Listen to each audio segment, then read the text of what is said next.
this recurring revenue model for smart home automation. Perfect. Great. What'd you learn today? Did you sit in on anybody else's classes? I did not, but you know, just being here is an educational experience. Absolutely. So absolutely. Well, glad to have you here. Thank you. Part of the staff and part of the association to help everything move and work very nicely here. So let's give him a round of applause for his help. Thank you. We really appreciate it. Go ahead, sir. My name is Julian Nakagawa. Okay. I am here to try to get a better idea of the home automation. As you guys heard, I'm supposed to be doing alarm.com stuff. Okay. So still trying to figure out all that. I learned a lot about storefront aluminum doors today. Did you? So I learned a lot more than I anticipated I would. Yes, storefront doors can be very complicated. All the different pivot hinges and hardware, closers and operators. My goodness, we could teach a whole class about that all day long. And somebody did. I think they did. Go ahead, sir. I'm Randy Johnson with LockTech out of the South Orange County, California area. I've driven through Aspen and Colorado 3 times last year, so. Cool. Anyway, I took the electronic safe comprehensive class on what's out there. Yeah. And there's a lot of stuff I've already dealt with, and there was stuff that, even though I've been a safe cracker since 1986, I still learned stuff that I didn't know. Have you heard of Lance Mayhew's spiking class that he'll be teaching? I'm going to that. You will. That class will do you a lot of good. Yes. Okay, I've taken it. That guy's insane. Like, take excellent top level, top tier safecracker and pair that with somebody who understands electronics and circuit boards, and basically use little wires and needles to spike locks open, safe locks, like no joke. Like even through the spindle hole, so you don't have to drill through all the hard plate and stuff. Those safe guys out there know what I'm talking about. Pretty cool stuff. If you take one class for safes, I would recommend Lance Mayhew's class on spiking. All 5 days this week. Yep. Definitely. On electronic safe locks. Yep. Yeah. Funny thing about the electronic safe locks is the safe industry, like us safe technicians, that's primarily what we do. Kind of we're like, oh no, they can change their own combinations. What are we gonna do? The market's gonna dry up. What actually happened? It got better. They broke. Electronics break. So now we actually have 10 times more work fixing all the electronics. And just a word, if you're getting into that side of the industry, let the other locksmiths in your area know that you do it, because they're afraid of it. They are. And they'll refer to you. Yep. Yeah, I have several different people that we work with where I'll refer the automotive work to them. Yep. And they refer the safe work to me. Symbiotic relationship works well. Great. Thank you, sir. What's the most, what did you learn today? What was the most fascinating thing you learned today in your class? I learned more about the techno pulse and those systems. I've been running into them lately. Yeah. So I wanted to find out more about those, so that was good. And I found out more about the little black box and what changes have been made in the industry so that is no longer a viable solution. Little black box? The little black box for opening electronic safe locks that's only good for the analog locks. Yeah. We had to know that was coming. Hey, we built this magic little box that opens all your stuff. If you didn't think that all the manufacturers were going to be like, put the brakes on that real quick. Allow me to encrypt. Yeah. Well, so, but yeah, that good was run fun. while it lasted. But if you don't think that somebody else is going to come up with something else, it's the locksmith and security industry. It's cat and mouse. Yep. Like, we're going to build a better mousetrap. We're going to figure out how to defeat it. Well, just like Gen 5 on the Smart key. Yep. Smart key. Oh, man. Got a lot to say about that one, too. Yep. Fun stuff. All right. Thank you, sir. Go ahead. My name is Fidencio. I'm from Orlando, Florida. the most interesting thing I learned today is if you have an RV, like a trailer or RV you can drive, Yep. you probably can get locked inside of your RV. They break all the time, don't they? No, but like locked inside Uh-huh. without coming out. Even Uh-huh. you will have to get out. I have opened many a window. Yeah, exactly. They have a failure on the handle, on the deadbolt. Yep. The key goes out on the lock position. The lock from inside will not like work if you let somebody inside. Mhm. It's inside. You're not gonna be able to open it from the front unless you pick the lock. You can have the key sometimes, and it still won't open because that linkage is disconnected. It's actually broken. They build it so cheap that you can't even get out. So, yeah, I can't remember what it was. I think the worst one was an Airstream where that happened, and there was dogs inside, and it was really hot. And like the air conditioner, like we had to get in. It was get in or break a window. And I think what I ended up doing is locating the window track and drilling a hole through the frame of the window to push the latch button, and then crawled in through the window. Wow. And even when we had it tore apart, like we had the whole thing like tore apart, it was still kind of a pain to get everything shoved over and get it open. He finds out a solution. It's always do with the Dremel. Mm-hmm. You grind the lock part, so when you pull the lever from inside, it will automatically reset. Yeah. Good stuff. Whose class was that? Cabinets. Cabinet locks. Oh, God, cabinet locks. Yeah. Yeah, that's a good one. Good stuff. Good. Hi, I'm Alex from Wilmington, Delaware. I also took the aluminum storefront class, and I guess one of the most interesting things was that some of the front doors are assembled with a through rod going through the full width. And if you hit that whilst putting in like any kind of through bolt, Mag locks? whatever, you could be in a pinch. Oh, yes. Ask me how I know. You got the pinch. I've been in that pinch before. It's an unfortunate pinch to be in, but that's how we learn, right? So yeah, you can have that I call it a truss rod or all thread that goes across the top. Yeah, mounting mag locks is where you'll run into issues with that because you got to put a through bolt through there, and it usually lands right where that is. So sometimes you need to adjust the door stop or just kind of change your mounting location just a little bit. Whatever you do, don't cut that bolt in half. The door will kind of fall apart. What I did last time goes like a little bit too up. You know, it has like a metal flat on the top, but the closing part. So I have to just cut that part so the electronic fits in. Right. Yeah, there's lots of workarounds. So good stuff. What do you primarily do? We're mostly commercial and safe work, so access control, larger rekeys, or like chain stores, and safe work will work for a bunch of different safe companies. So like if Liberty or whoever has an issue with one of the customers, they'll send us out to take care of it. People will also call us directly, but a lot of our work is through service providers. Okay. We'll do some residential, but our focus is more on the commercial side. They pay better. They argue less. Except for you got to deal with MSPs. But here's what it is. So good stuff. I'm pretty much on the same line. Commercial, electronic access, safe and vault work. I used to move. Had back surgery this year in April. I'm out.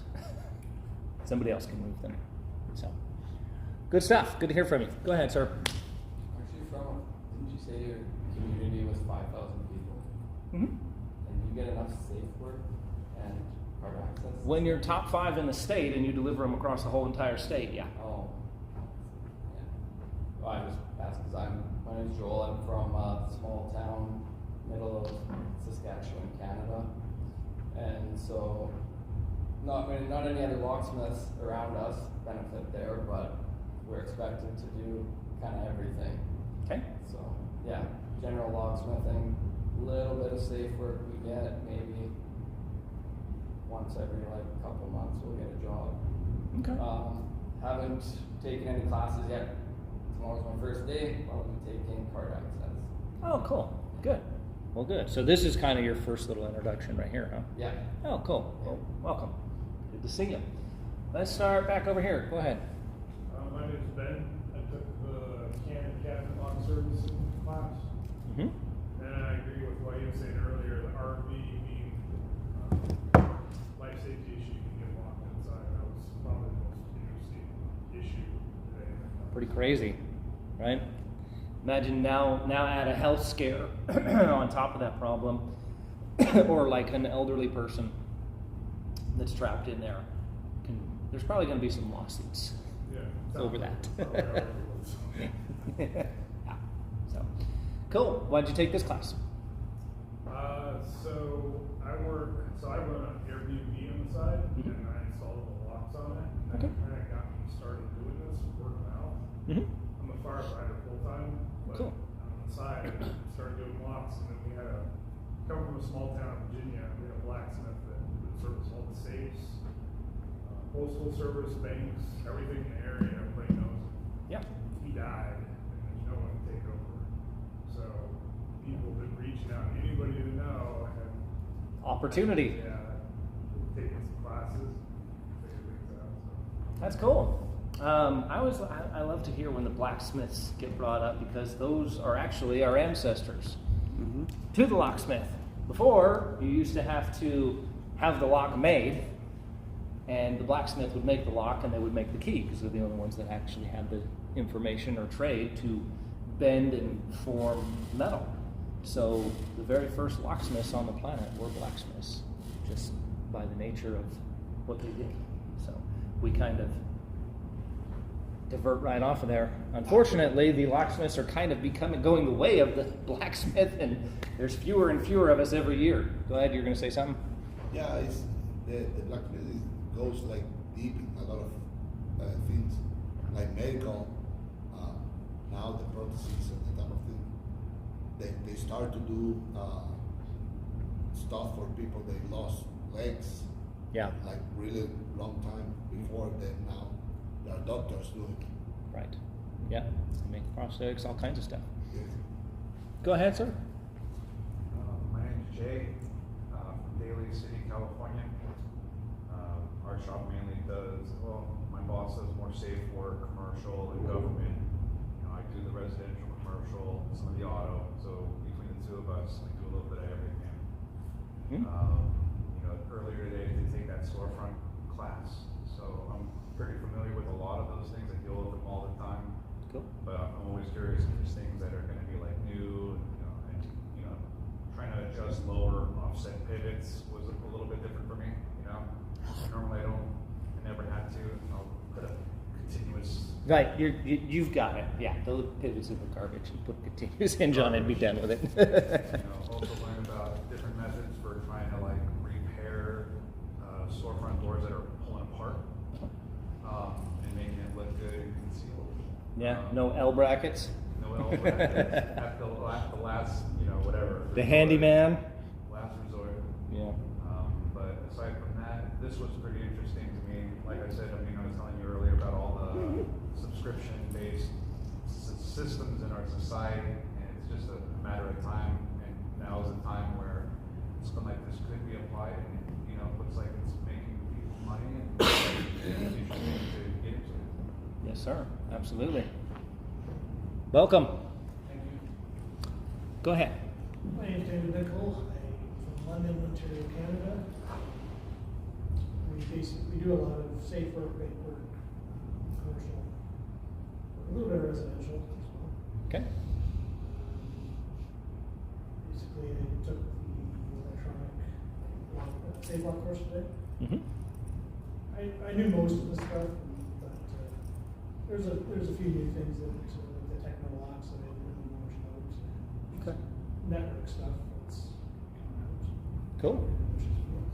Yeah, again, Lance's class. If you have the opportunity to take it, by far, hands down, that will be one of those classes where you go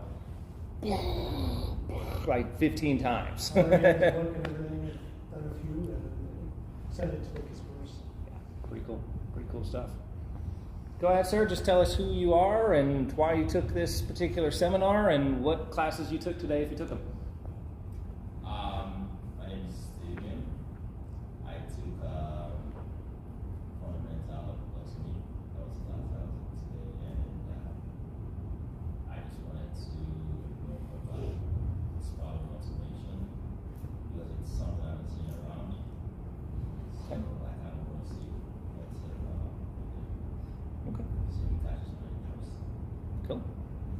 Good stuff.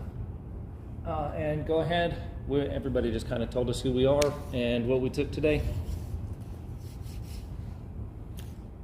You, my friend. Go ahead. You're the star. I work with ALOA Key Shop up on the dock. Specialize in automotives. And I took automotive essentials today. It was cool. I don't know what else to say. Nice. Very good. Alrighty. With that, we'll go ahead and get started. I'm going to pass this piece of paper around. Just write your name, email address, phone number, or whatever on there. We're just trying to.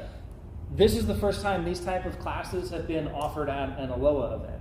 They offered them at SAFTA, which is Safe and Vault Technicians Association, similar to this, just smaller and focused only on safes, and there was a good response. I don't know how many people we talked to today when we came around the classrooms, but we're trying to maximize your value, right? I know the pain that it takes to come to these sometimes. If you are a one-man show and you're a one-man business owner, you have left your family, you have left your business, you have paid thousands and thousands of dollars for classes and travel expenses and food, entertainment, all the 9 yards, and you're getting kicked twice because you're also not making any money while you're at home. Therefore, we want to maximize your value here, okay? So we offer these extra classes so that you can go ahead and do that. You can learn as much as you want to learn through these events. We want to make sure that you really feel that you're getting the value for your membership every single year, because associations are having a hard time. YouTube University may have 80% garbage, but there's still 20% accurate information, and a lot of people are going there to get that information, okay? So we want to make sure that you get quality, vetted information, professional information here. The ALOA ACE certified instructors are some of the finest instructors on the planet. We actually have to go through a 3 or 4 day training process to be able to teach you the things that we know, okay? So I hope that this works out. We're just trying to track all this stuff here, and I hope it catches on, and I hope that they continue to do it for your sake so that you can have as much education as you want with your trip here, and it's not about every dollar. These classes are given away for free, so we want you to take them, okay? Had a couple late people come in. Go ahead and tell us your name. Andrew Arthur. Andrew Arthur? Yes, sir. Cool. What classes did you take today? Auto essentials. Cool. What was the best thing that you learned? What stuck out the most? So everything. Yeah, like a sponge. Cool. Where are you from? Mississippi. Mississippi. Very good. And then go ahead. Hi, my name is Patrick Alsey. I took today's servicing aluminum storefront doors. David. Yep. Have you done a lot of that work before? Yes, I have actually. What was the most important thing that you learned today from that class? I would say to conceal door closers. Yeah. Learn how to replace them. Learn how to adjust them, replace them. I'll be honest. Usually I'll convert them if the company will allow me. We'll just get rid of them, continue as hinge it, put a regular conventional door closer on the outside and call it a day. But it is a good skill to know, because you will have some clients that the aesthetics and the look, they don't want to see that door closer on there, so they want to keep it that way, and they want to keep the function of the door swinging both ways. So, good stuff. Here we're going to learn about smart home automation. Everything gets ran in our lives on this little device right here, including your car. So why would we not have our house do the same thing, right? People want ease and they want convenience. They also want security. Those things don't always mesh together real well, okay? Sometimes if it's convenient, it's not that secure, vice versa. We'll go over that a little bit today. The other thing is you're already out there in somebody's house. You're already working with them. You're either making keys for their car, rekeying a deadbolt, adding something. You're already there. Why would you not try and maximize that call to make more money when you're already there and it doesn't take a lot of skill? Like, we don't have to learn a whole new industry, okay? If you can peel and stick, you can set up, you can put contacts on a door. It's that easy. Motion sensor, same thing. Plug a system in, okay? Bring up a touchpad. Tell the customer what app to download. Have them go through it. It's that easy, and I'm still charging my premium locksmith rate to go ahead and walk them through this process. It's very easy. I am adding 20 to 30% to every single one of my invoices across the board when we do this, when you actually figure out the math. I don't sell one to every single customer, but that's what it averages out to, okay? Just by either leaving a card behind and having them order their own system and they do it themselves, you can profit off of that. Or you can install the whole system. We heard, who said alarm.com? You, okay? So alarm.com is one of them. We'll touch on that. We'll touch on a couple other ones. I'm not here to sell you anything, so this is not a sales pitch class. I don't care what system you use.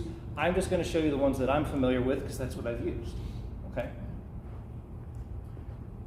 This is presented by myself, Wayne's Lock Shop Productions. I'm an ACE certified instructor, and my other company is Wayne's Lock Shop, the largest online locksmith video collection dedicated to the further education of professional locksmiths. So I like to do education here. Education's my thing. I love teaching people. I love watching people's face light up when the light bulb clicks, right? Plus, I want you to make money. There's no point in tinkering with a hobby. You need to have a professional career and actually bring home some money. That's the difference between a hobby and a career, when one pays, okay? Big, long disclaimer. If you learn stuff here and you get hurt, don't sue me. Don't sue ALOA. Kind of wrap that up for you there. These are my social media handles, so if you want to follow me on social media, go ahead and do so. I post stuff there all the time. I'm actually doing a documentary series where I kind of like take my last decade of my career and put it up on there. I'll usually try and make like little 20-minute segments, but I'll make little smaller ones so people can see too, and just show you the weird stuff that I see that only happens in my part of the country sometimes. I got about 12 years in the industry. I do business coaching and business expertise. You can follow me on these social media platforms, and then my education channel as well. Okay.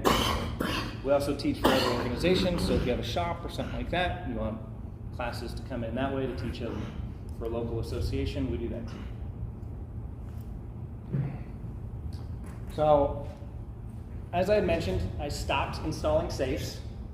I had back surgery in April, and I'm back. It's great. I feel better than I felt in 15 years. It's amazing.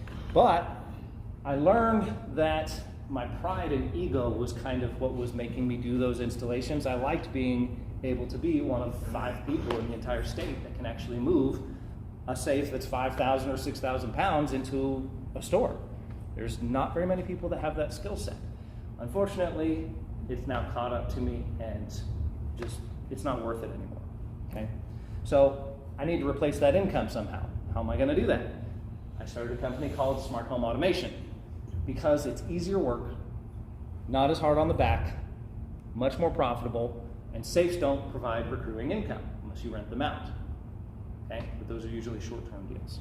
So I managed to stay within the industry, in the wheelhouse, but expand into new territory, okay?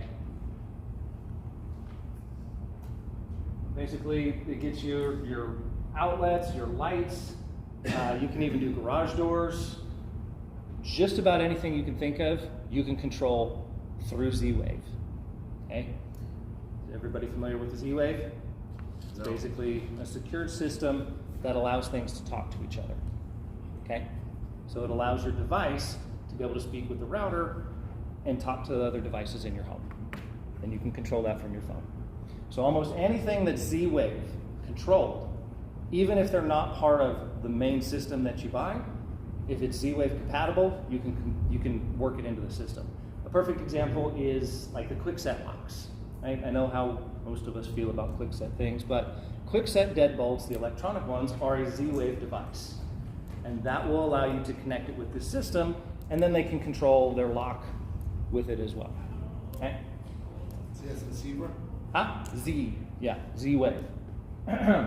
Always check your local laws, state laws. Some states require low voltage license to do alarm work. Some states, you have to have licensing for cameras, okay? Because, I don't know exactly why they do it, but if you set up a system, you could actually set it up to where you could access it on your phone and you could watch people or businesses in their home or their business without their knowledge. That's a big problem. So you have to conform to those things that go with that. Okay. There's a lot of security things in there that people haven't even figured out what all the problems are yet. And it's coming up now, so there are some states that are requiring that licensing for CCTV or even just installing any video surveillance of any kind. I expect that to get much more strict very soon. Okay. So Colorado's not a licensed state. We don't have a locksmith license, we don't have a low voltage license, and we don't have CCTV license. So I can do whatever I want. You guys need to check your own local and state laws, because you don't want to be doing anything illegal, obviously. This website right here, SkySwitch, there's actually, if you follow that link, it tells you state by state what is licensed and exactly what individually is licensed on it. If you are not doing smart home automation, you're leaving money on the table, quite literally.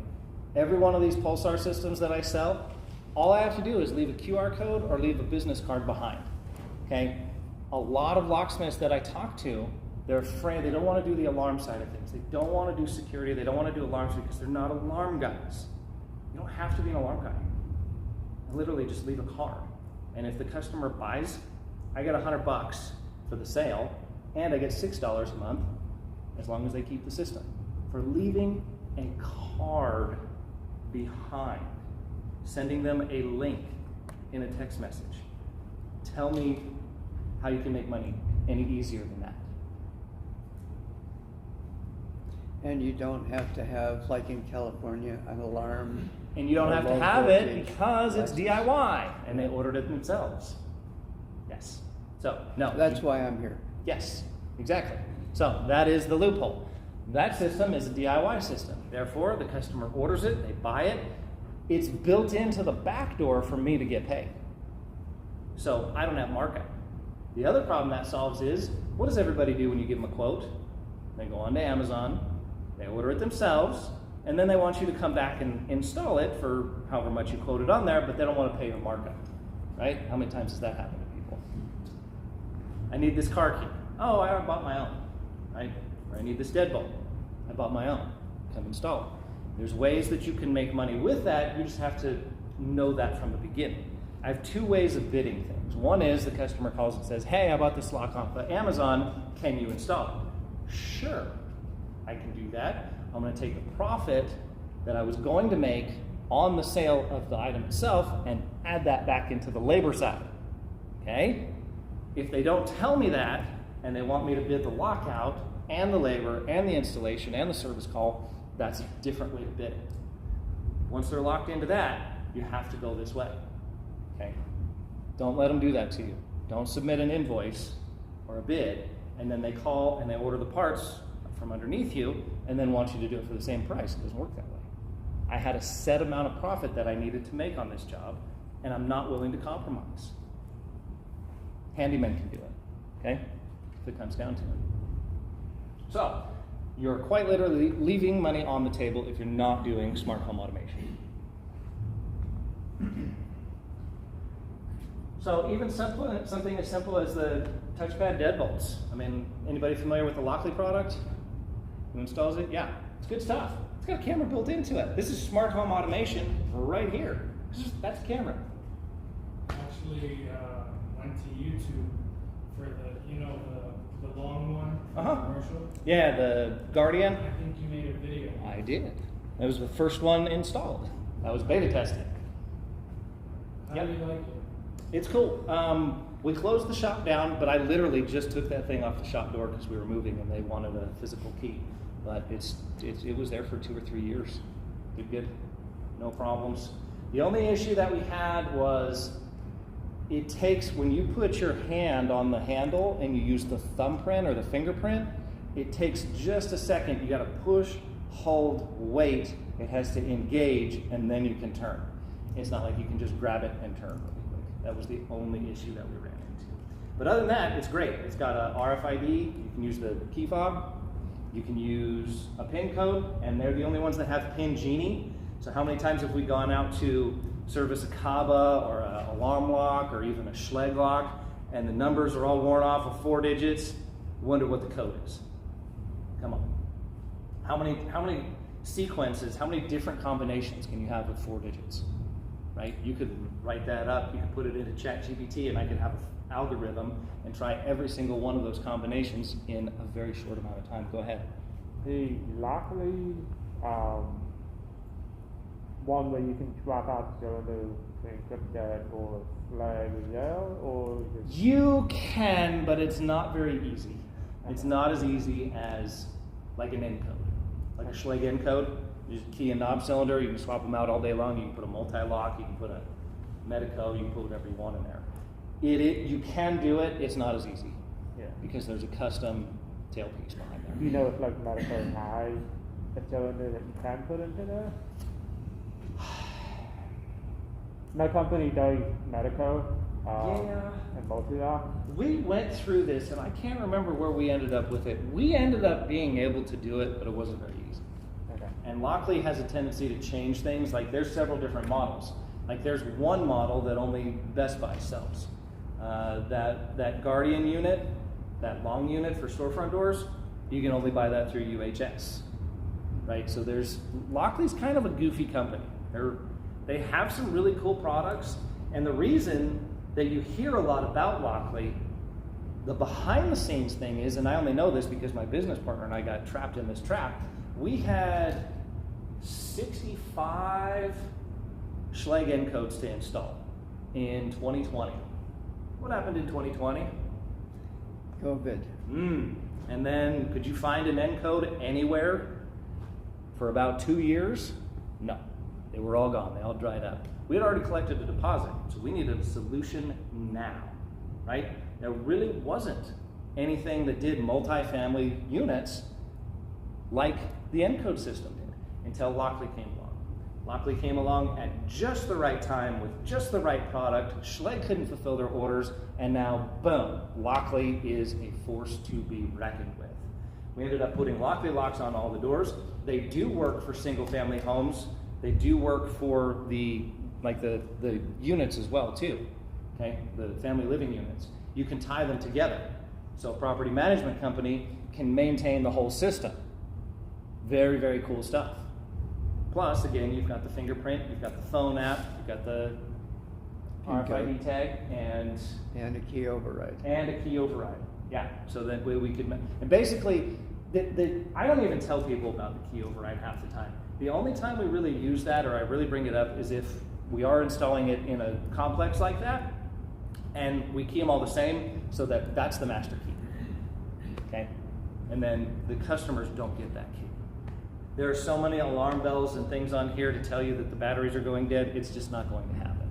You're gonna get a bazillion alarms. I have one on my front door. That's how much I like it, okay?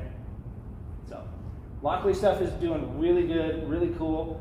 And the picture's actually really good too. It's kind of like having a Ring doorbell camera and a keypad lock all wrapped up into one. Very cool stuff. The Best Buy one actually has like a little solar panel too to kind of help charge the batteries back up. So, fun side note, because I'm in Colorado in the cold, if you do service electronics locks like this, put lithium batteries in there in the wintertime if you're in the cold weather. Okay? The lithium batteries will hold it cold, and you won't have to replace them every 3 months. Double A's? Yeah, they're like 8 AA's in those. Yeah, it's like 8 AA's. But the cold, it's not the bad, like if it's normal temperature, they last 2-3 years. As soon as it gets down to like 10 below, they don't last at all, unless you use lithium. But that's the batteries, that's not the lock. Do those have fingerprint? Yeah, this little guy right here. In general, I don't know anything about fingerprint. I've always thought those were cheap locks. Their system is different. It actually reads a 3D print. It reads your fingerprint in 3D. It measures the depth. And I'm like you guys, I come home, my fingers are full of what? Grease? Graphite? Crap? I love it. It works 99% of the time. The only time it has a problem is if it's wet. If it's been raining or if my fingers are sweaty, that's the only time I have an issue. What But about the security factor? I have never had an issue. I've tried to use different fingers or like, even if you take this finger and kind of move it around a little bit, I've never had a security flaw come from that. It's pretty difficult I'll actually, what I do, my little trick is register the same finger several times. Okay? So it will actually give you more error codes if you just register your one finger over and over and over again. Or I'm sorry, if you just register your one finger, you'll get error codes. But if I do that finger and have it as finger 1, 2, and 3, and just keep doing it, then that finger is really in there and it's going to work 90% of the time. Okay? So excellent question. Excellent question. And then if that fails, then you got the PIN code. If that fails, pull up the app, open it on the app. If that fails, pull out a key. What if you got your finger and then scan? I'm sorry, what? What if you got your finger and then register your wet finger? I'm having a hard time with the mask. Got your finger and then register the wet finger. Could you do that? You can register multiple fingers too. Yeah. Yeah. Yeah. So yeah, you can do that. There's what the picture actually looks like. There's me in my house with my phone. The projector is not doing it justice. It's a pretty clear photo. Okay, 1080p. I don't think they're 4K yet, but it's pretty clear, pretty close. And then you can talk to people too. So like if you don't want to do full-blown home access control, you don't want to install cameras, okay? You don't have to. You can install this product. If somebody's a victim of porch pirate where they're stealing their boxes and stuff, this will do it. Plus, you can talk to people. Is that motion sensing where it'll turn on if somebody's walking up? I believe they have a setting for that in the works. I believe the Best Buy one does it. The one that we get doesn't do it yet. I've heard it's in the works. Yes, sir. Is it one where you have to put a micro SD card in it? Or is it just It's cloud. It's cloud-based. It's cloud-based. Yeah. I don't remember putting an SD card in there. They may put something in there from the factory to retain memory, but I think it's all cloud-based. Okay. But pretty decent photo. And then you can talk to people too. So, if you're trying to make sure the kids get home or, somebody comes by, you're expecting a package, you can't get home. Heck, even if the maintenance man comes by. This is, like for women, they love this product because, let's face it, women feel more, they feel less secure if they're at home by themselves. And if a maintenance person, a plumber, electrician, whoever's coming over, that can be a little bit of an intense situation for women sometimes. This fixes that problem. They can be at work, and I can verify who you are. I can see that you're supposed to be the tech that you're supposed to be there, and I can let you in. You can do your job, and then you can leave, and I can guarantee and watch that you leave. Really, really cool stuff. Okay? Who's installed an Encode? You're doing smart home automation already. Okay? It's that simple. The Encode was pretty much the first one that got rid of the hub, so you didn't need the hub. You could just kind of attach it to or you could pair it with your phone, as long as you can get on the same internet connection, and you can just control everything directly from phone to lock and bypass the hub. Okay. Encode's a great lock too. I install them all the time for people. They'll pick them up at the hardware store, or they'll even pay me to go pick them up. They'll kind of decide mid-rekey that they want one of these on their front door or their garage door or whatever main door they're using. A lot of times it's giving people the reasons to buy. So if I come into a house and there's kids or a teenager there, I will inform the parent about this product. Why did I do that? Because I got kids too. They're sneaky. Sometimes they tell you they're at home when they're not at home. Well, if I have an audit trail that says this person had to put this code in at this date and time, gotcha. You had to be home to put that in there. Okay? So I can pull up an audit trail, combine it with, now the Lockly is an even better solution because now I've got camera, I've got video evidence, and the audit trail. It's nice to have both, but this one will do it too. You have to know how to sell the product in order to install it. Okay? If they don't know what it does and what problems it solves, they're not going to buy it. So it's your job to do that. And it's so easy to just general conversation. You're already working with the customer, right?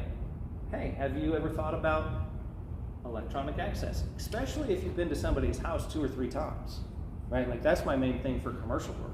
If we've rekeyed your location 3 times in the last year, I'm going to recommend 2 things. One is going to be access control, because then we can stop rekeying. 2 would be a restricted QA system, okay? Something where they don't have to rekey every time as long as they get that key back, okay? So solve the customer's problem. I would rather sell a $3,500 electronic access installation than rekey that lock for $35. Make way more money. Okay.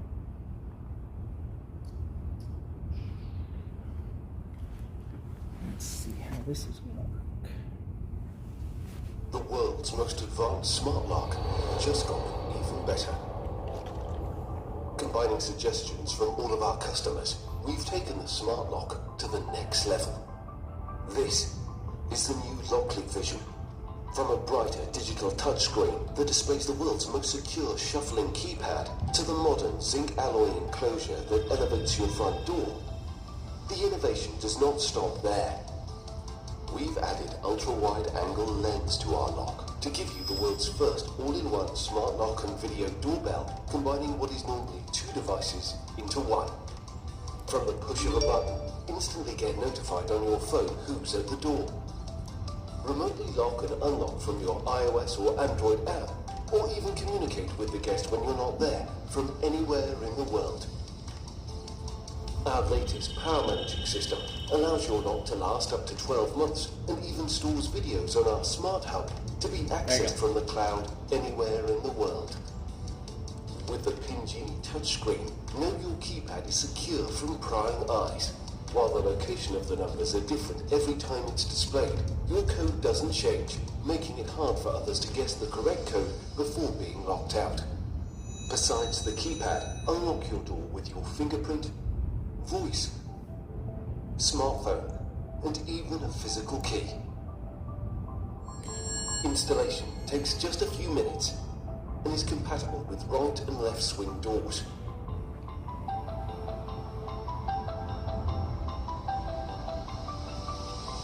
Lockly. Security redefined. So what's the most important thing when we're installing electronic access, or keypad deadbolt like that? What's the most important thing? Batteries, and it doesn't drag the alignment. Yeah, got to make sure that it's aligned properly. You staying? I'm looking for electric gates inside. No, that's okay. Yeah, you got to make sure that if it's a motor driven, like this one and the Encode's motor driven too, you have to make sure that it's butter smooth. And you have to check for a couple other things too, like when the latch comes in from the bottom locking portion, sometimes that dead latch will get caught inside the strike. You just changed your alignment by 1/8 of an inch or more, right? That's going to change how things, like if somebody slams the door really hard and traps that in there, your deadbolt's not going to line up. Okay, so you need to test that and check for it. I'll make sure that I slam that door really hard, close it really soft, make sure that that lock can freely move no matter what position that door is in. As long as that latch is locked, it can move. Go ahead. You usually insist that the customer get a passage knob or? Yes. Yeah, I will usually recommend that we do a passage knob down on the bottom, because what's the point of having electronic access if we have to have a key anyways? Right? So definitely, I've done some where they've requested a keypad down below too. They just want double security. Sometimes people get a little paranoid if they bypass one system. at least they have a secondary in line. I think it overcomplicates things. Now you got 2 locks that batteries can go bad on, and now you can lock yourself out twice. So. And you have a height space difference that you have to work with. Yeah, exactly. Your standard hull, they're going to be real close. They were never designed like that. Standard deadbolt and lock distance was back in the day when everything was mechanical. Now everything is bigger, but everything is also shrinking back down. So I'm pretty sure that Lockley actually even has a unit that does not have a touchscreen on it. It just has the fingerprint reader, and it's no bigger than a general deadbolt. You ever heard about, I believe it was Waze, W-A-C-Y? It was UHS solder. It was like a deadbolt, regular deadbolt, had all that features, fingerprint, code, but the motor goes out after a couple, It's like those August locks. I hate those things. Like, good concept, terrible execution. It just did not work good.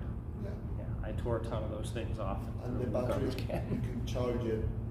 Yeah, you'd have to charge it. Yeah, they're a little goofy, for sure. So this one here will be a camera installation. So this is one of those cases where we came out, they wanted us to rekey their locks. Cool, we're gonna make $200, something like that off of there. And then they said, hey, we have this Google camera. Can you put this in for me? I'm like, sure, I can put it in. No problem. Right? I'm still making premium rates. Now my invoice went from $200 to $400, just for having a little bit of knowledge. So we need to understand the system that the customer wants. Usually we've got Ring, Google Nest, Vivian, Halo Pulsar, whatever other, alarm.com. There's a bunch of different ones out there. Okay, so you should be at least somewhat familiar with whatever system that they're asking you to install, because you need to know the components of it. You need to know what kind of wire it has. You need to know what does that system need in order for me to make it work. The other piece of information you need is, what does the customer actually expect? What are their expectations? We should all know in the service industry by now that what the customer might expect and what you might be able to deliver could be 2 different things. And if you find that out after you drill holes in their house, they get very angry. Let's try not to do that. Okay? We want to understand what the wire path is. Okay?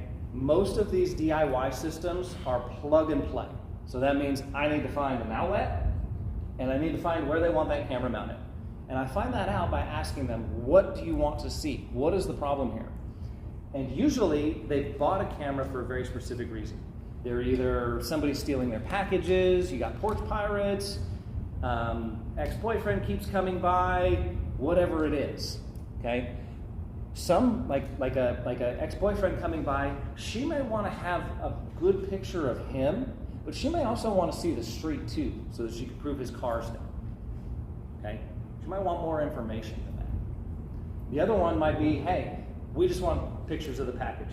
We just want to make sure that people are not stealing our packages, or if they do, that we have some way to turn them in and understand what's going on there and record and document that. Okay, so understanding that is going to be very important, because you have to tie the wire path along with the camera angle that they actually want.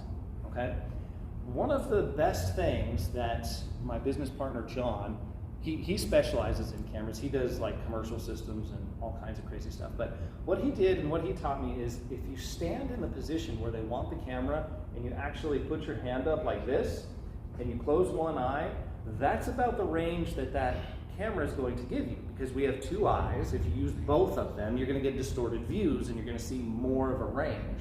Whereas when you eliminate one, it's going to give you a really good idea of what you're going to be able to see. So that's my starting point. I'll climb up on the ladder and I'll say, okay, we need to see this area here, and they want to see a little bit of the stairwell. That was their request for this. They want to see people coming up and down the stairs, to monitor traffic, and they want to see what's right in front of their door.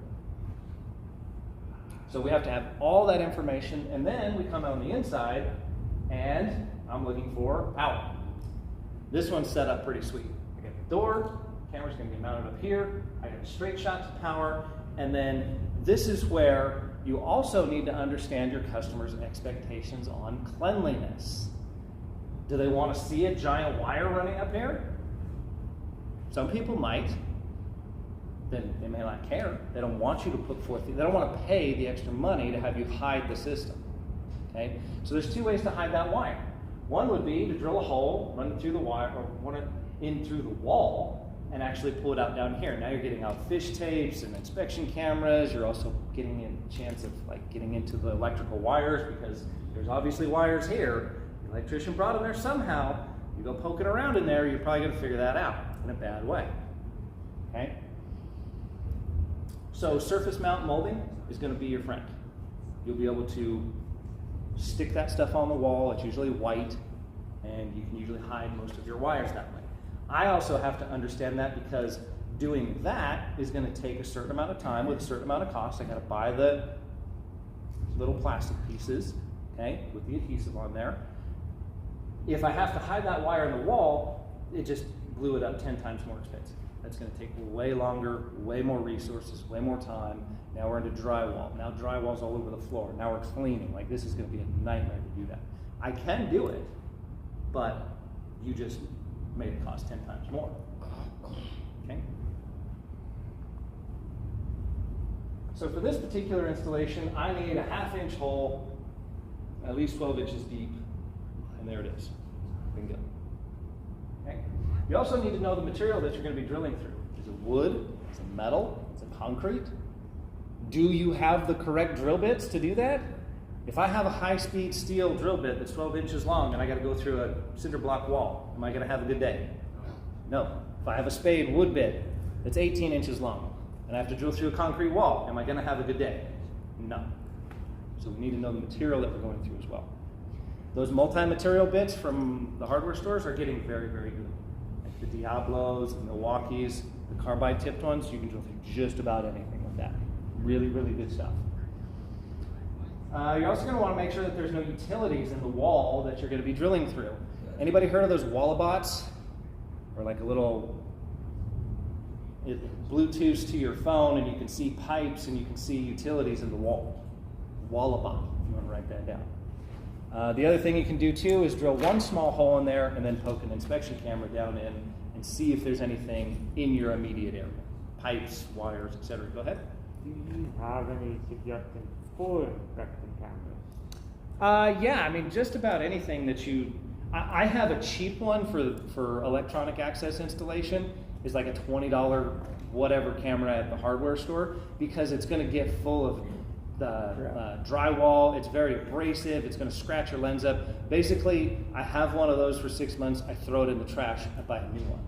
Now, my expensive like safe cameras, I don't want to use that for those, because I want to make sure that those are very nice, pristine. I want to have a very clear picture, and I'm not throwing my $400 camera out, inspection cam out, every time the lens gets dirty. Okay, so just cheap. If you use a specific branded tools, like you guys use Milwaukee, DeWalt, Makita, whatever, that company probably makes an inspection cam. So then you can be cordless. Okay. No utilities. This one was pretty straightforward. Just need to pop right through up here. We did notice that we have utilities here, and we have that utility down here.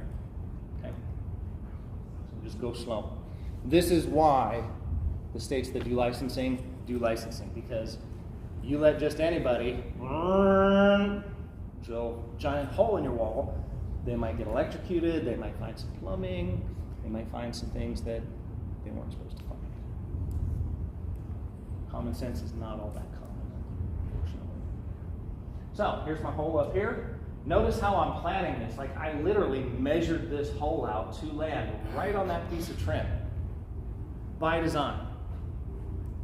Because now I can put my surface mount right on top of it and it disappears. It just looks like another little piece of trim. Okay?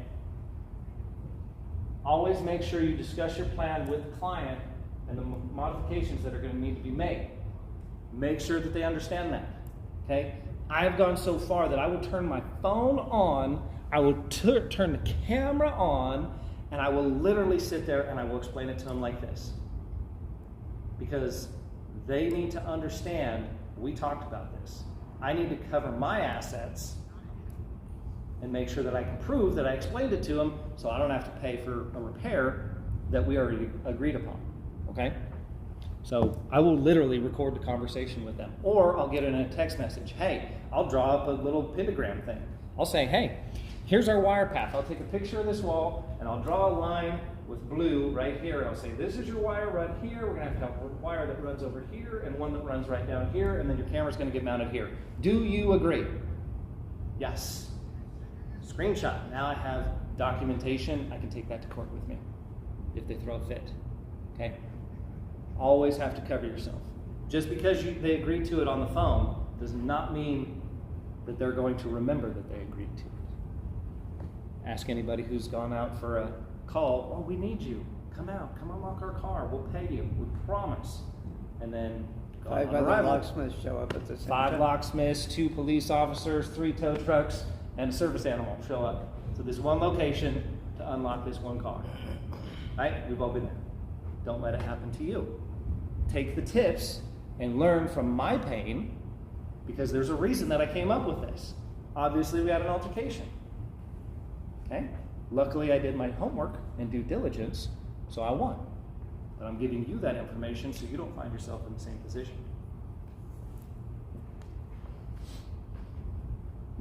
So here's the actual camera itself, and the reason we had to drill such a big hole through here was because of this specific wire, and this is why you need to understand what system you're installing. Normally, we don't have this big giant thing. I don't even know what that thing does. Okay? It's just in the connection. It's a filter. It's a filter. Okay? There you go. He knows what it is. All I know is it's making me drill an extra big hole and really pissing me off. Okay? But I have to understand that and know that, because now I've got to drill an even bigger hole to go through there. I think we actually had to come up to 5/8 to get that thing to fit through there. There is a connection here too, so sometimes, just depending on how it comes apart, it goes together, I might have been able to feed this through there if it came apart. It was a while ago, I don't remember exactly what it was, but it looks like we had to drill that so that that would fit through there. Fits through the hole. Mounting plate.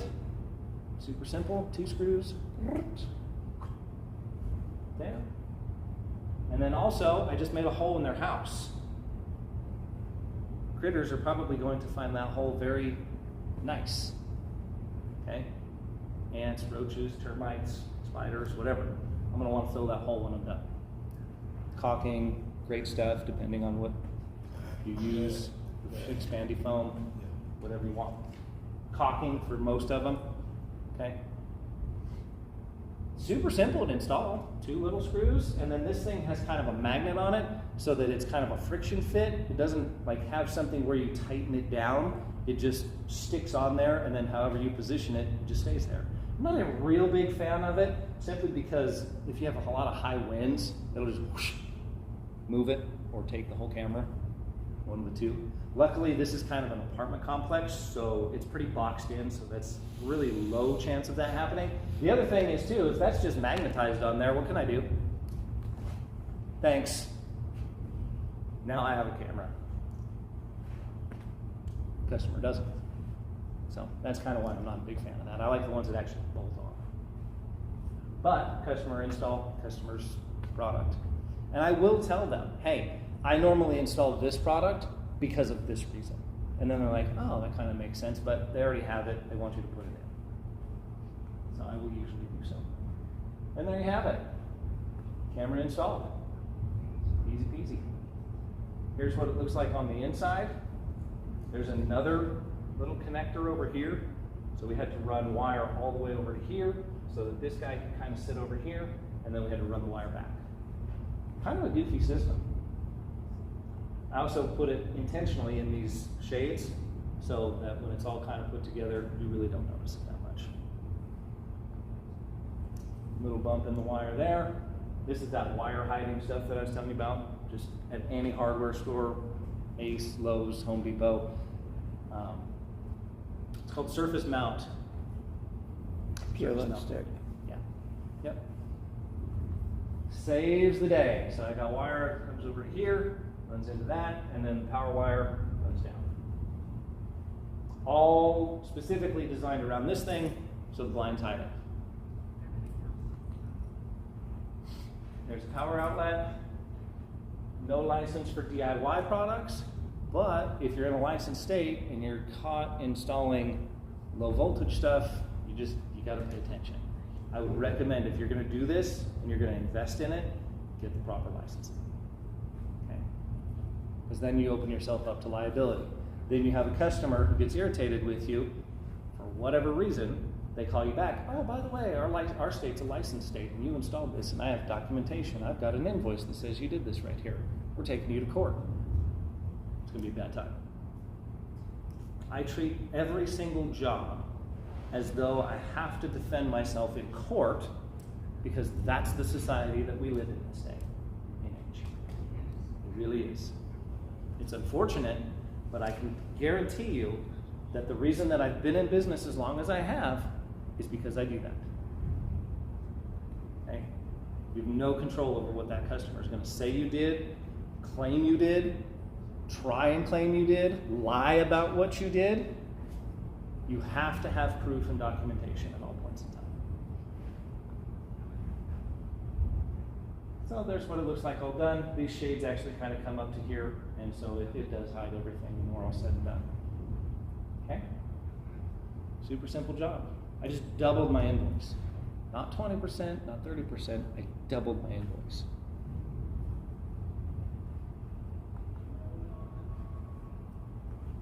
This is that the Guardian or Guard. Hey, this is Wayne here with Any questions so far? With John from Reliance Security. Questions so far? Do you mainly only do wired systems? I do like the wired systems. There are some wireless systems out there. I think Arlo and a couple other ones make wireless cameras. I know Alarm.com is trying to push mostly being wireless. Yeah. And they do have wired and wireless. They do. They have options for both. As far as wireless goes, as soon as you take away the wire, you take away the power. Yeah, you have to. Now you gotta have batteries, and I guarantee you, at least with my experience, every time I have something that relies on batteries, by the time I need it, the batteries are dead, and I didn't get caught when I needed to get caught. So I, on a personal preference level, do not recommend wireless systems.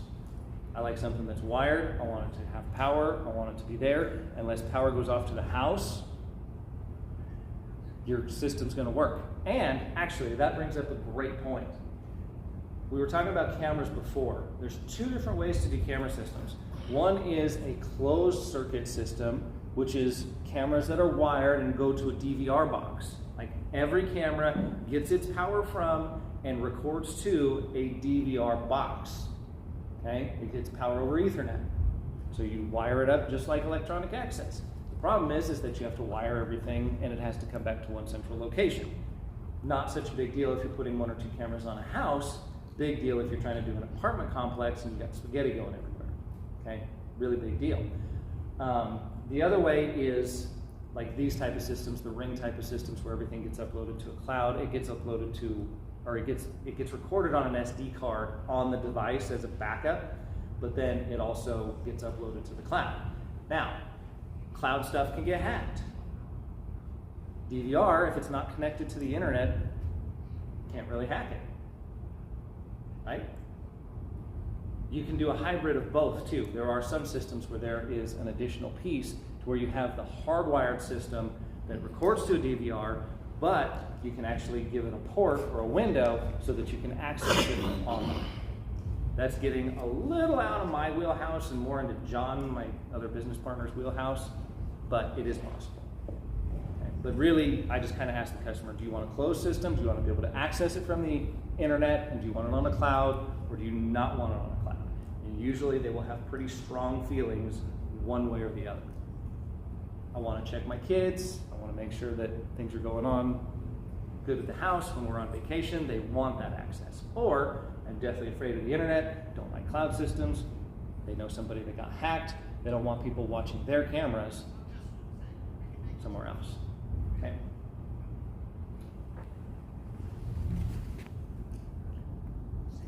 Today we're going to be installing this Locksley guard. Now this is a narrow frame aluminum style door, like with the glass and aluminum frame. This is designed to fit on that narrow frame. Not very many locks like this are on the market right now.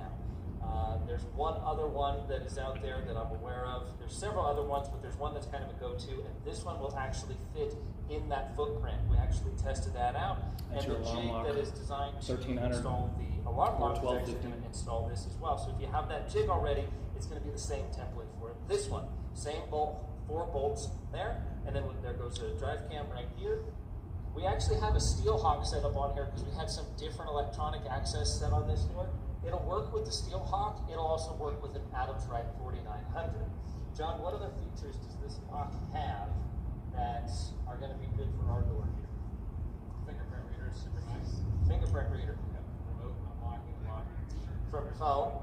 Okay, so you're going to download an app. So this is pretty much going to work almost the same way that it works with the dentals, residential, and everything else, right? Okay, cool. And then we do have a Schlage key override. We're working and looking to see if we can replace that cylinder with a high security one. We If couldn't you want to, replace that imagine with your key one. We couldn't integration, figure out how to get a high matching security one system. on there. Obviously, this thing looks really heavy duty built. I mean, we've gone through it in the You box. can do it with the Agree, alarm I lock. agree, this Yeah, looks alarm like a lock. heavy Lock duty ability. unit. Alarm lock does. That Yeah, one, well, I don't know about that. the way that they Does have it it also mounted. look like there's 2 tabs down here that might be good. for a receiver of your 9-volt battery? 9-volt battery, see around the bottom. Okay, right there. So even if the batteries go bad, which are probably rather the batteries in it. Oh, a deadbolt? No, it has to be this. It has to be this spring. Oh, Yeah, steel hawk or Right down here. So it's secure, there's no way to get the batteries out. I think there is actually a hole drilled in the Right. top so that you don't Yeah, have to you take can't. the door off. That's the problem. The lock off the door after it's installed. Hey, if that's what they want, then yeah, it'll trip it. No, and we're it'll gonna go ahead and end. install this and Then check it if you're out. on the outside, like you only have one door, how you gonna, you have to. Alrighty, so let's get started with this thing with the Major Manufacturing HIT 32AL3. This is going to use, this lock uses the same prep as the alarm lock 1200, 1250, and 1300 narrow frame series. The only difference is the larger holes that are needed for the Lockley install. So if you have the jig for any of those other locks, you can't use that, and that's what we're actually setting up on here. There's a little round piece that goes in the 4900 series latch itself, and a rod that goes through and actually centers and connects and lines up the jig on the door, and then those 2 big knobs, as you can see, push it into the door so that you can make sure that it's perfectly flush and square. You just measure the gap on the top and bottom, and there you have it. You've got your proper back set, and you've got the proper alignment so that the holes are lined up nice and easy. The jig also prevents you from skewing holes or angling the drill in any way, shape, or form. It's going to make you hold it tried and true, and it's going to make sure that all of those holes come out exactly where they're supposed to be, and that they are perfectly straight, so that you have a very nice professional grade installation. Yeah, you can do. If you don't have the jig, the lock does come with its own template, which is very easy to use, very easy to read, and again, we're literally only drilling 4 holes here. There might be an extra one for the wire to go through, but we'll have to come back and take a look at that. Again, it is a very, very simple installation and a very simple install. If you guys don't have that jig, Once we have the get door everybody familiar with major manufacturing jigs, then go ahead go and ahead start and installing install. the lock. Again, we're going to get rid of that steel hawk, and we're going to put in a 4900 series, which should be in there now. John is actually lining up the Lockley, and you can see there is 1, 2, 3 holes at the top. That center hole is going to be for one of the wires that needs to come through and plug into the module on the inside. Now, your standard other lock prep would require a slightly smaller hole, so we just need to enlarge these holes out once they've been lined up correctly. You can see that everything is nice and flat. Here's that wire poking through that wire hole, coming through to the That's inside. a custom piece from and Lockley. here is the drive cam. The L indicates left for left drive cam or left-hand door, and this is that Adams Rite 4900 dead latch series. You can see it's got the dead latch, and it allows the cam to sit directly into it and actuate the latch. Now it is installed in the door, just like so. Don't forget, And if the you're square converting deadbolt portion, along with the to two dead little latch, nubs, you're are gonna have to do the plug paddle. directly into the lock. That's gonna take time and money. Here's what it looks like on the inside, from the inside looking out. And just a few bolts later, and all of a sudden, it is on the door. This is what it's going to look like, completely mounted on the door They from do all look way different better than angles. a lot of lock Front ones do, in angle my and opinion. each side. They look more modern. And this is the top mounting bracket right here. So this is one of the mounting brackets that you would use, and the screw goes through and actually bolts directly to the lock itself.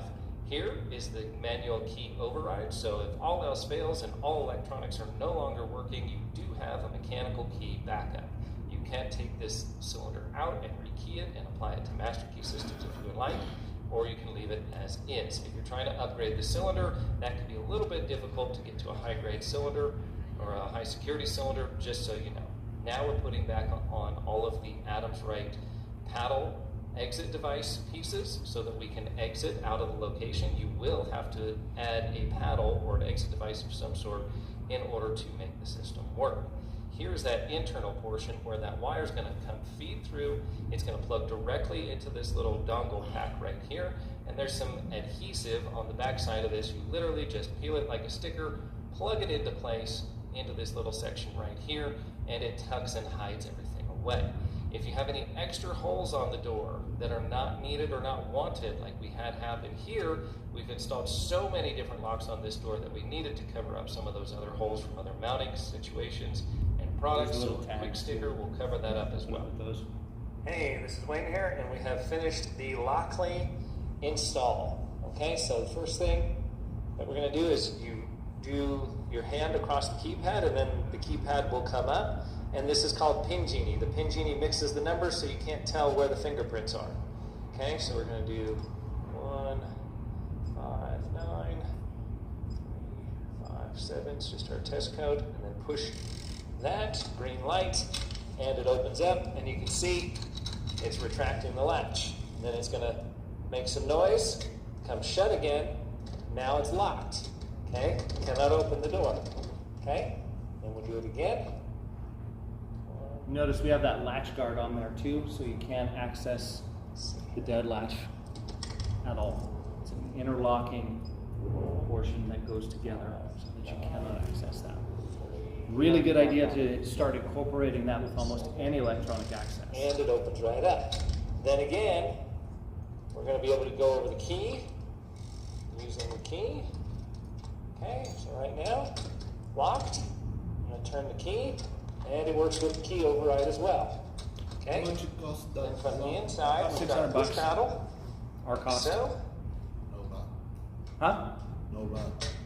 come shut, door's locked. Kava. Push the push paddle, That's 14. and you're good to go. Then we're going to go ahead and take the key out.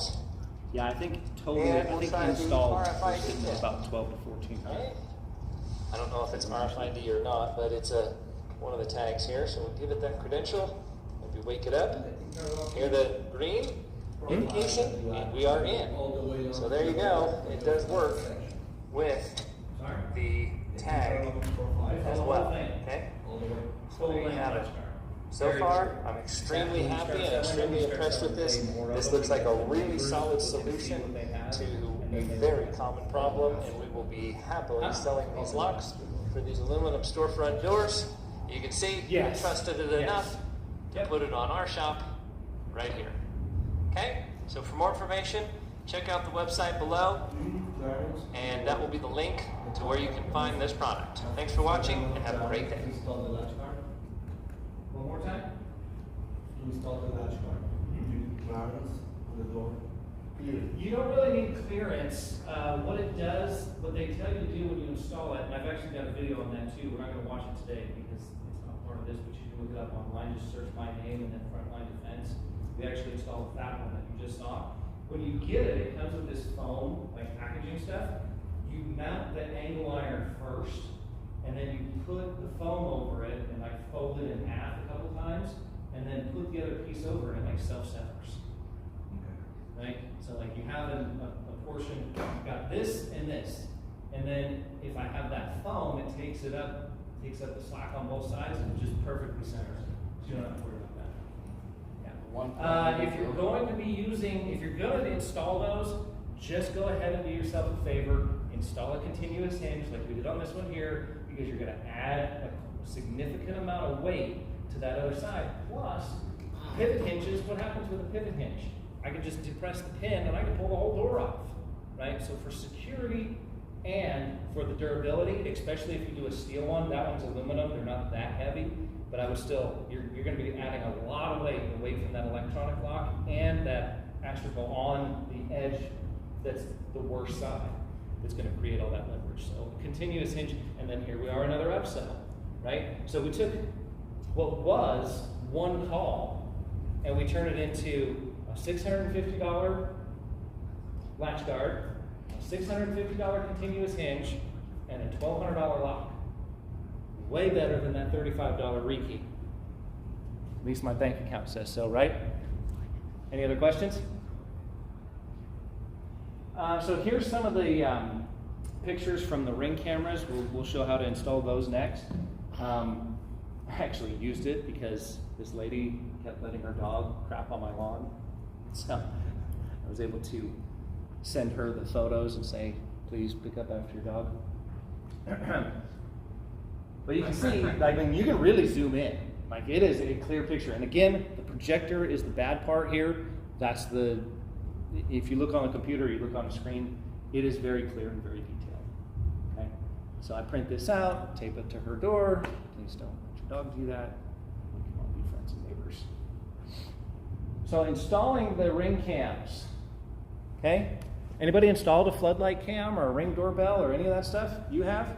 Okay? Have you guys been asked to do it and then just simply denied and not done it? Or have they not asked you? Okay? Let them know that you do that. Hey, we install these. Now, with this particular installation, this starts to get a little sketchy because you do have to play with the 120 volt power. Okay? Me doing this on my house, that's why I videotaped this one, I can do that. I would not do this at a customer's house. Not in Colorado. Okay? I would make sure that an electrician did that. Just my point of view. But you have to check with your own laws and whatnot. Hey guys, this is Wayne here, and today we're going to be replacing one of these standard house lights with a Ring floodlight camera. So why would we want to upgrade to this? Well, one of the nice reasons would be is energy efficiency. We have LED lighting, so it's going to cost less to run this, and it's going to use less power and save you money on your electric bill. The second reason is it's got cameras built up into the lighting system, and it's very easy to wire this. Okay, so it's extremely simple to do, very easy directions to follow. If you need an electrician, always make sure that if your area, your state, city, or county requires you to have an electrician or kind of a big gray area on these things. Like they sell them to people and they're supposed to do it DIY, but technically, are you still messing with high voltage power? You are.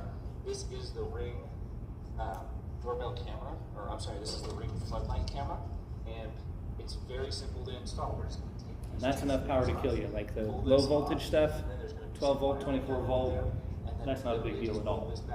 That amount of electricity can definitely get injured and killed. Okay, so shut the breaker off. Is make sure that you turn the breaker off after making sure that you are actually able to legally do this in your particular city and state. Now, what I'm showing here is an undesirable wasp nest. Okay, if you're dealing with these lights that are people's external buildings, you can really see this thing's completely infested inside and out. There was actually 3 different nests in there. So you want to make sure that you carry some bug spray if you're doing this as well. And the wiring is pretty simple once you get down into it. You literally just take the 2 screws off to remove the old lighting fixture, and then we have the housing for that lighting fixture to mount to. Now the nice thing about Ring is it is a pretty universal mount. So you can see that I've got that center stud mounted on there, and it just literally goes right on. And then you've got those wires that come through as well. You can use the wire connectors that come with the Ring camera. You can see those in my hand right here. And you want to just make sure that you kind of tuck the bulk of the things in the back of that particular housing right there. So each one of these is going to, the wires are already going to be pre-stripped. They even actually go as far as to pre-strip everything for you, as you can see here. So you literally just have to put the two connectors together, I like to twist them together like so, and then add that wire. So this is that electrician gray color area. coding is going to be My house, just based on my what DIY, the I can do this. ring You have to make your own directions are. choice And then here whether you you're can going to see do that they or not. give you those caps. Here are all three wires. It's just as simple as positive, negative, and ground. Sorry? Again, make sure you follow all of your local laws. And if you are not licensed to touch 120 volt power, then you probably shouldn't be touching 120. Little white duct tape This here shows keeps a it on all the extra time, little or you can hanging super piece glue the switch so in that place. the wires aren't actually supporting the weight. There's actually another piece that supports that weight. When the piece is just hanging, then you literally just put it onto. I mean, they are simple to the install housing. for the most See part. that little strap right there? The They two have studs Ring's will done a really good through job about the making it holes, easy and for the then DIY. screwdriver actually Unfortunately, they don't doubles encrypt their as a system, lever. so You pull super the easy to little hack too. portion out, and it literally tightens But those there's the little nuts convenience right versus down security thing. so that you have one tool that does everything that you need it to do. Now that it's fully installed, it's time to aim the camera and aim the lights. Here again, you can see I'm showing that hex fits perfectly over that little nub and tightens that down and acts as a wrench, so you don't need to go to your toolbox and get any tools. Again, these things are designed to be DIY, but people will pay you to put them on, especially when they're rekeying their house or already doing work with them. Here is the label that you'll need to notice underneath. Some of these have a QR code, and as you're setting them up, they'll want you to set that QR code up. You can see what it looks like with the lights off and then the lights on. And again, here we are showing the camera, and there will be a little piece of film that goes over that camera. You can pull that film off so that they get the clearest view possible. That nice soft yellow LED lighting, like we see here, works extremely well. Now that we have it completely installed, we're going to go to the app. So if I do Now, help as the far as customer, the like app do goes, a doorbell you're camera or gonna scan something, some QR codes, I'll help and you're them gonna walk use right through this, but it's pretty much customer's plug and phone. play. You poke a Do button not on the use device, on your phone. have them download the app. You do not It literally pair walks them cameras to through your step by phone. step. You do it Sometimes with they're willing to customers' pay to phone. have you use there QR code. to So help I will coddle literally them get my along the customer, and I will get their phone, I'll process. help walk them Okay? through this process. They They'll download pay the app you for the from handle. system they want, and it literally walks you through step by step. Your customer will need to have their Wi-Fi password, and you just select the item that you have. You type in and label that particular item so that they know that it's labeled in their system, and you literally go through the automation. It walks you right through every single step along the way, and it tells you exactly what you need to do. Now that the device is connected, it's trying to connect to the Ring floodlight camera, and it's telling you everything that it needs all along the way. Scanning for available Wi-Fi networks. Then it's going to come up with the Wi-Fi network that you select. That's a good spot to pause real quick.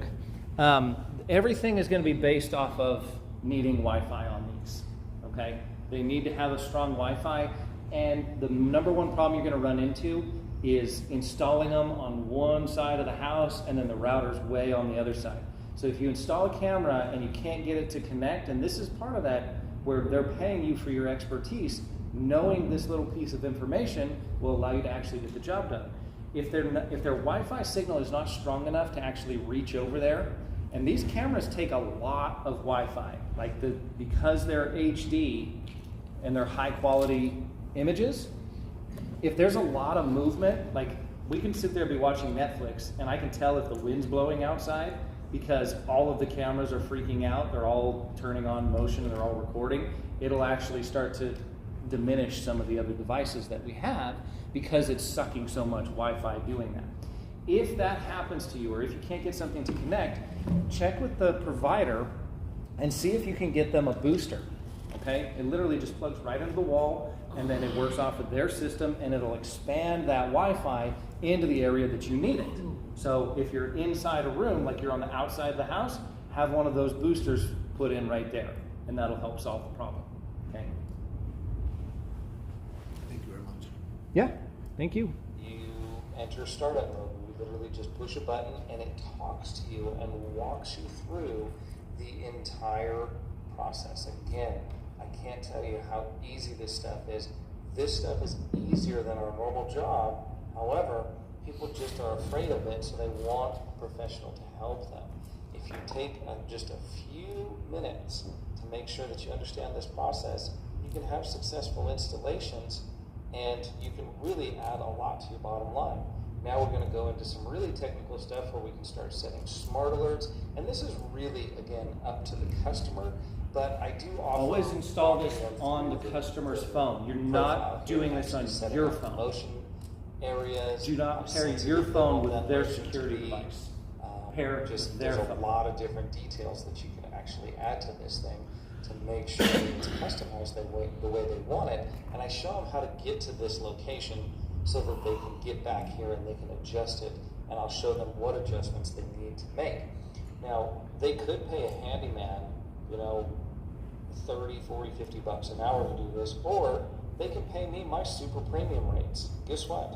I'm happy to have this customer paying my premium rates because I just so happen to be there and offered to help them. Each one of these cameras probably again, $200, it's $250. all, it doesn't really matter what we're doing Just in as labor. long as we're making income. Now we're setting up, this is the front view, and you can actually adjust the motion sensor areas. Here is what the camera looks like in the picture afterwards, and a little bit closer view here. Thanks for watching. Look easy enough? Who thinks they can do that? Who wants to add more money to their invoices? Pretty good stuff. Okay. This is the Halo Pulsar, so we're kind of, I don't know how we're doing on time here. I know you guys have been in class all day, and some of you have and have not eaten. So what I'll do is we'll get through the rest of this, and then I'll play this video at the end for those who want to hang out. And if you want to go eat because you haven't gotten a chance to do so, then go ahead and do that, okay? But the main claim to fame with Halo Pulsar is it's encrypted. Ring, Vivian, Nest, all the big ones that you hear about, all the DIYers, Simply Safe, not encrypted. I can go buy a flipper on Amazon, and I can sit there and I can read what you're doing, okay? That's how simple it is. They're not end-to-end encrypted. Do we remember when Meta bought WhatsApp and the whole thing was end-to-end encryption? The same thing is happening now. This system is a professional-grade system that is end-to-end encrypted, just like Brinks or the ADT. I'm sorry, yes, ADT. Alarm.com is too, so they're encrypted as well. So those are the good systems to use. John? No? You just hanging out? Yep. Okay, we're going to play that at the end. Because like I said, I want to make sure that everybody gets some food and whatnot. So this is one of the other systems, Alarm.com. You can make more money with it, right? You're going to be selling, like when John sells one of his systems, $700-ish for a panel and some contacts and some door sensors to get started. Bigger number, he also keeps a larger portion of that. He's going to probably make $300 to $400 on that sale. He's also going to make $15 to $20 a month on the monthly recruiting income. Okay? More expensive, different setup, more hands-on, more in-depth. He likes to be more in-depth. I like to not be as in-depth. So the system that I sell, this Halo Pulsar system, as soon as you sell it, you make $100, and then you get $6 a month for the recruiting income. Doesn't sound like that much until you have 100 systems, and you just basically just rake in a pretty hefty paycheck. And then you get 1,000 systems. All of a sudden, who'd like to get a $6,000 check every month for not doing anything? Pretty slick, right? And it just shows all the different things that they have. It gives you this encryption hub here, gets plugged in, super, super simple. It goes off of cellular, okay? So it works off cellular, so if the phone system, it doesn't have to be tied to a landline, okay? Same thing like Ring. You just download the app. It's very, very similar to those other systems that we went over. And I'm showing all of them so that I'm not being biased. Okay? You can install a Ring camera. You can install a Vivint. You can install a Google Nest. We saw that one. You can install this system. You can install any of them. Okay? Super, super simple stuff. Install the touchpad. Can you put a drywall anchor in? Can you plug a plug in? You can install electronic alarm systems. It's that easy.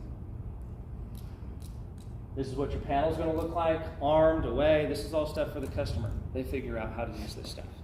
And it walks you through it. It's all done for you. Door and window sensors. If you can peel tape, you can install one of these. It's that simple. Just contacts. Same way with the motion sensor. Sticky bit on the back, put it up 6 to 8 feet high, you're done. That's it. Okay. This is what it looks like on the app itself. So with your enrollment process and pairing things, it's just literally pulling up the app on the customer's phone, never your phone, always on the customer's phone, because you're literally pairing that phone to that device. If you pair it with your phone, you're going to have access to their system. Not ethical. Not ethical. Okay. Also, it'll do any Z-Wave device is compatible. So we don't just have an alarm system. We don't just have cameras. We don't just have the basics. We can install a flood water sensor, a thermostat. I can control the temperature. I can see what temperature it is in my house right now. And this is really important to people in cold states, Canada, because why? What happens when the heat goes out? What happens when the power goes out? Pipes freeze. Yes. So if you want to prevent that from happening, power goes out for most people, it's no big deal. Power goes out when it's below freezing, you're going to have major problems. Okay? So now the house for like rental properties and Airbnb investment properties, you can actually get a notification if somebody's flooding your house. Get somebody out there to get the damage fixed quickly. Okay? Smoke alarms. So this is a high temp, low temp, and it's cryptics. So that means that it's encrypted. So people aren't just stealing the information and data that's being put out because it's end-to-end encrypted. You can read all of that fun stuff if you want, but basically just says that it's encrypted and what it does temperature-wise. Smoke alarms. You get a fire alarm that goes off in your house. How many people have had that happen? You're cooking, that particular buzzer goes off, even though it's not the timer to let you know that dinner's done, let you know that it's now burnt. And instead of having to pull it off of the ceiling, pull the batteries out of it to make it shut up, I can poke a button on my phone. I don't have to get out a ladder. I don't have to deal with any of that stuff. Just simply push a button and it goes away. And it's safer because then you've now disconnected your smoke alarm, you've taken the batteries out. How many people put it back? Right? And you're climbing on a ladder. And you're climbing on a ladder when I was supposed to be eating dinner. I'm not happy. Carbon monoxide detectors. If you have rental properties, this is amazing stuff to have here. It's going to provide extra safety and security for your tenants. Carbon monoxide is no joke. I've actually had family members that had carbon monoxide poisoning, permanent migraines for the rest of their life. Absolutely horrible. And they were lucky because they made it out. Okay? Silent killer. This can be solved with technology. You can get a notification on my phone and I can tell you that there's a problem and it notifies us before it happens. Okay? So you want to make that money? Recurring income? That's how to do it.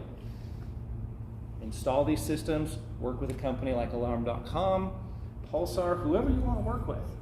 If you're able to sell their system and you can benefit and get on that recurring income, it's game over. Big game changer. To just be able to sit at home and collect a check. And it may not seem like much at first, but you get that one big job, or you install it for 5 years. Now you've got 100 or 1,000 accounts. Okay? Can I ask a question? Yes, sir. Is this all self-monitoring? Like, what is the recurring? How are you doing? I know you're not doing the monitoring. That's not what the 6 No, I'm not doing any of the monitoring whatsoever. It's all built into the people who you partner with.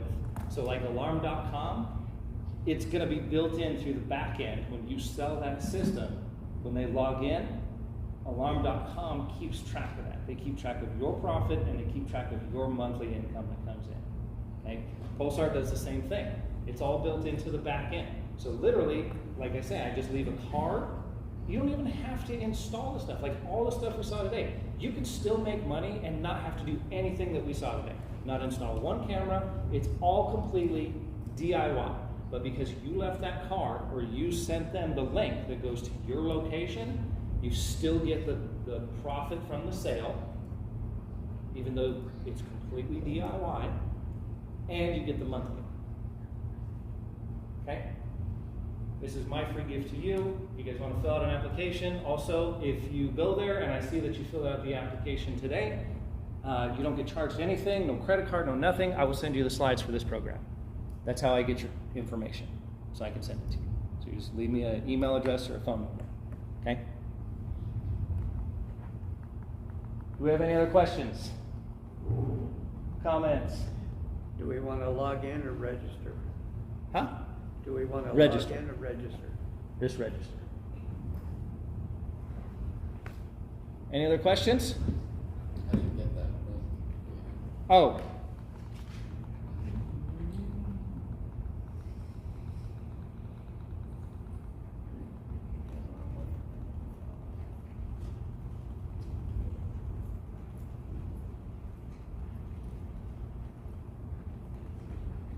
Okay.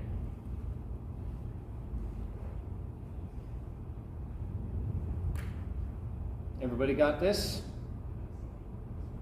Good. Back to the other one, and I'll explain a little bit more about the encryption.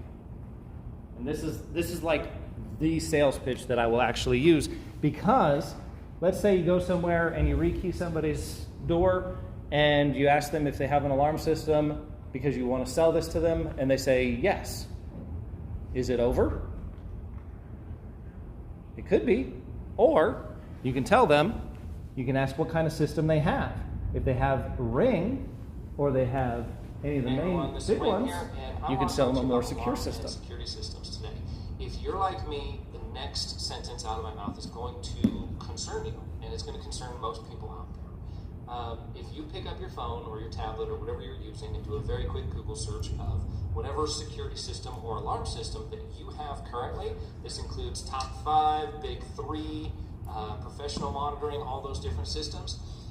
Not all of them, but most of them. If you type into Google that system and the words hacked or bypassed, you will be extremely shocked, like I was, with the search results that come out of this. You might even see your system there being hacked by a $20 or $30 device that you can buy on Amazon. I have a solution for you, okay? If you are in shock and awe, you're probably also thinking about changing your service provider and your company. Check out Pulsar. That is Halo Pulsar, okay? I'm going to put a link down below. Check out Halo Pulsar and do the same thing. Do Google search and hacked or bypassed. The reason you're going to not really see any information or any content on this system being hacked or bypassed is because of military-grade end-to-end encryption, okay? Now, in this day and age, there's so many signals flying around out there that they can be extracted right out of the air and you don't even know it. Somebody can be sitting on your curb and they can have this $20 or $30 device and they're pulling and seeing all the different stuff that you got going on inside your home with your security system, mind you, and your cameras and everything else that you have going on in your home. Pulsar stops that with end-to-end military-grade encryption. End-to-end military-grade encryption. Do your own research. Don't take my word for it. I just brought the information to you. I want you to do your own independent research. And if you're in the market for a new alarm company, please check out the link below. They start at $199 for the package and at $39.99 a month. You're not going to get a more secure, better monitor system than this, and it's all DIY. It's do-it-yourself. You're paying Pulsar, not me directly. This week only, on Sunday, this sale. Alrighty. Any other questions?